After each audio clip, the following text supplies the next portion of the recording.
kami hari ini sangat bahagia, sangat senang, karena paling tidak bukti bahwa pemilu ini curang itu makin terlihat, makin kentara, ya.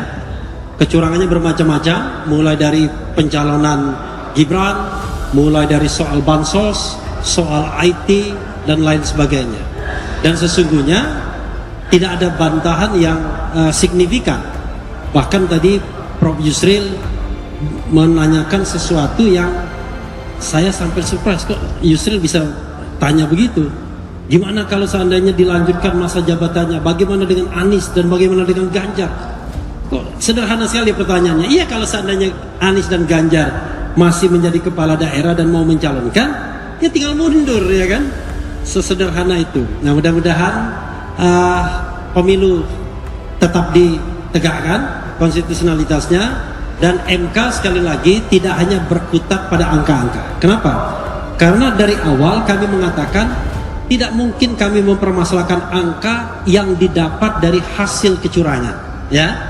Kalau kita mempermasalahkan angka yang didapat dari hasil kecurangan, itu sama saja kita mengakui kecurangan itu sendiri. Karena itu kita bergerak pada hal yang jauh lebih substantif. Apa itu? Yaitu pemilu ini curang, pemilu ini melanggar konstitusi, bahkan mengkhianati konstitusi dan melanggar prinsip langsung, umum, bebas, rahasia, jujur dan adil. Terutama kata bebas, jujur dan adil. Saksi ahli yang diajukan oleh pasangan Capres-Cawapres nomor urut 1 pada Pilpres 2024, Anies Baswedan Mohaimin Iskandar, berpendapat penetapan Gibran Rakabuming Raka sebagai Cawapres merupakan pelanggaran hukum dan konstitusi. Pendapat itu disampaikan oleh Bambang Eka Cahya selaku saksi ahli dalam sidang lanjutan perkara perselisihan hasil pemilihan umum Presiden 2024 di Mahkamah Konstitusi.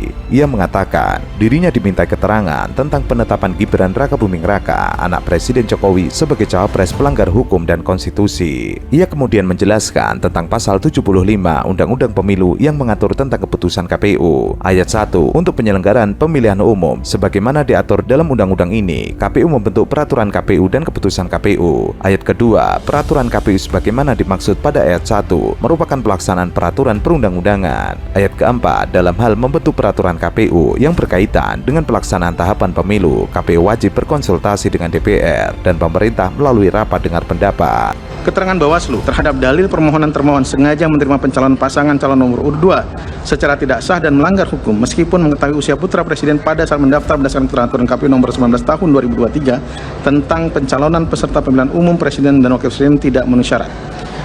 Bahwa hasil tindak lanjut laporan dugaan pelanggaran pemilu yang berkenaan dengan tahapan pencalonan peserta pemilu presiden dan wakil presiden, khususnya terkait dengan pencalonan wakil presiden nomor urut 2 Gibran Rakabuming Raka adalah sebagai berikut. Bahwa laporan dugaan pelanggaran pemilu dengan nomor 009-LP-RI-PP-00-00-11 angka Romawi 2023 pada tanggal 20 November 2023 dengan tindak lanjut laporan tidak diregistrasi dengan alasan tidak memenuhi syarat material karena tidak terdapat dugaan pelanggaran pemilu. Selanjutnya Bawaslu menyampaikan surat nomor 900/PP.00-K1/K11/11/2023 perihal pemberitaan status laporan tertanggal 23 November 2023 kepada pelapor. Bahwa laporan dugaan pelanggaran pemilu dengan nomor 010/LP-PP-RI-00-00-11 angka Romawi 2023 pada tanggal 21 November 2023 dengan tindak lanjut laporan tidak diregistrasi dengan alasan tidak memenuhi syarat material dan tidak terdapat dugaan pelanggaran pemilu. Selanjutnya Bawaslu menyampaikan surat nomor 924 tahun 2023 perihal pemerintahan status laporan tertanggal 24 November 2023 kepada pelapor. Bahwa Bawaslu telah melaksanakan tugas pencegahan terkait dengan putusan MK nomor 90/PU 21 angka Romawi /2023 kaitannya dengan pelaksanaan pendaftaran bakal pasangan calon presiden dan wakil presiden dengan menyampaikan surat nomor 724/HK K1/10/2023 perihal permintaan penjelasan mengenai tindak lanjut putusan Mahkamah Agung nomor 24 P/HUM/2023 dan nomor 28 P/HUM /2023 dan putusan MK. Selanjutnya, keputusan Mahkamah Konstitusi yang telah mengubah pasal 169 huruf Q menjadi berusia paling rendah 40 tahun atau pernah atau sedang menduduki jabatan yang dipilih melalui pemilihan umum termasuk pemilihan kepala daerah. KPU telah menetapkan Peraturan KPU Nomor 19 Tahun 2023 tentang pencalonan peserta pemilu presiden wakil presiden pada 9 Oktober 2023 dan diundangkan dalam Berita Negara tanggal 13 Oktober dengan catatan yang paling penting adalah bahwa syarat calon berusia paling rendah 40 tahun sesuai dengan Undang-Undang Pemilu. Jika membaca dari kronologi tahapan pendaftaran paslon dan kesesuaiannya dengan peraturan perundang-undangan, KPU berwenang menerima pendaftaran, menverifikasi berkas dan mengumumkan hasil verifikasi pendaftaran, menetapkan pasangan calon yang memenuhi syarat dan melakukan pengundian nomor pasangan calon.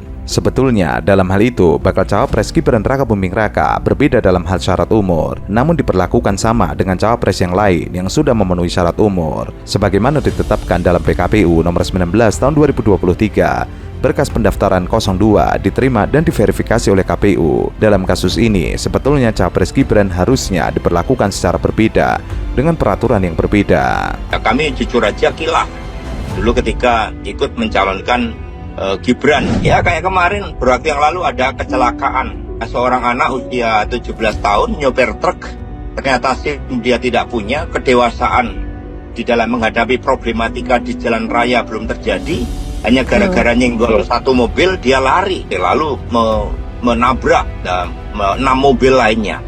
Ini sebagai contoh gimana ketika orang hanya berorientasi pada hasil, proses usia itu diabaikan, maka ini juga berbahaya karena kedewasaan di dalam mengemban jabatan-jabatan tertentu untuk sopir truk aja itu berbahaya, apalagi kaitannya dengan mengelola suatu negara sebesar Indonesia. Kemudian di tengah-tengah itu muncul bagaimana seorang anak presiden yang batas usia belum mencukupi, wali kota juga baru 2 tahun, kemudian mendapatkan suatu preferensi. Sementara itu, Sekjen PDI Perjuangan Hasto Kristianto mengaku PDI khilaf saat mengusung Gibran sebagai calon wali kota Solo pada 2020 lalu. Hasto bilang PDIP mengusung Gibran kala itu karena melihat kepemimpinan ayahnya Presiden Jokowi yang mampu membawa kemajuan bagi Indonesia. Menanggapi hal tersebut, Wakil Presiden terpilih pada pemilu 2024 Gibran Rakabuming Raka menanggapi pernyataan Hasto yang menyebut dirinya khilaf mendukung Gibran sebagai wali kota Solo. Soal ucapan Hasto yang membandingkan Mas Gibran dengan yang menabrak di tol kemarin yang umur 18 tahun, Mas. Emangnya saya nabrak? Maksudnya membandingkan kan katanya SIM juga butuh batasan umur, begitu juga Wapres gitu sih, Mas. Ya udahlah, ngikut Pak Hasto. Terima kasih Pak Hasto untuk masukannya. Juga menyesal mendukung Mas Gibran jadi wali kota dari PDI, Mas. Ada tanggapan, Mas? Ya, terima kasih Pak Hasto. Kemarin katanya khilaf katanya Mas Pak Hasto. Ya, mohon maaf Pak Hasto. Termasuk juga menyindir Pak Jokowi selalu mengucapkan kata bohong itu, Mas. Oh iya, seperti mohon maaf Pak Hasto. Ya, terima kasih. Pak Hasto paling oke. Ya. Mas, tapi Mas Nasrat. Gibran merespon singkat dengan ucapan terima kasih atas masukan Hasto. Menanggapi ucapan Hasto soal khilaf memilih dirinya sebagai wali kota Solo, Gibran hanya meminta maaf. Gibran pun menyebut Hasto sebagai sosok yang paling oke.